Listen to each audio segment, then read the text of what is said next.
मझौली के ग्राम तर्जनी में सरकार की 45 एकड़ जमीन पर सालों से कब्जा कर ईंट का व्यापार और खेती करने वाले 5 लोगों से एसडीएम सिहोरा के निर्देश पर तहसीलदार सुनीता मिश्रा ने जमीन मुक्त कराई। उक्त जमीन की कीमत 2.5 करोड़ रुपए बताई जा रही है। सरकार की जमीन पर बीते कई वर्षों से गांव के दबंग कब्जा कर ईंट भट्टा लगाए हुए थे, साथ ही उसमें खेती भी कर रहे थे। तहसीलदार सुनीता मिश्रा ने बताया कि दर्शनी गांव के मोहन जहरिया, राजकुमारी, अभिषेक राय, सुभाष चक्रवर्ती और काजू कोल द्वारा 45 एकड़ जमीन पर कब्जा जमाया हुआ था। अनेक बार नोटिस और चेतावनी देने के बाद भी कब्जाधारी सरकारी जमीन से बेदखल नहीं हो रहे थे। अंतिम नोटिस की समयावधि पूरी होते ही कोटवार, पटवारी और स्थानीय पुलिस की मदद से अतिक्रमण दस्ते द्वारा सरकारी जमीन को कब्जा मुक्त कराया गया। ईंट भट्टे को नष्ट करते हुए कब्जाधारियों को चेतावनी देते हुए कहा गया कि दोबारा बेशकीमती जमीन पर ईंटा भट्टा या फिर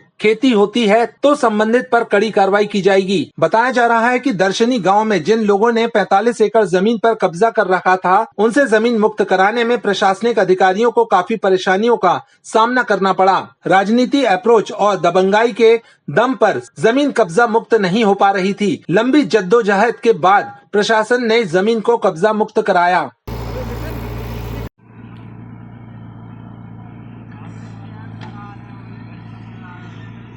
Hello everyone. So today I visited Ramoji Water Park and let me tell you, it was quite the experience. Wait, let me change first.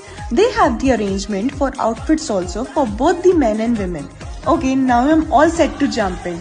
At Ramoji Water Park there is so much cool stuff to do, like dancing in the rain, chilling in the wave pool and going on slides with your family or kids. And yes, there's plenty of water everywhere. Now let's talk about the real fun. The big slides. They are super exciting with lots of twists and turns.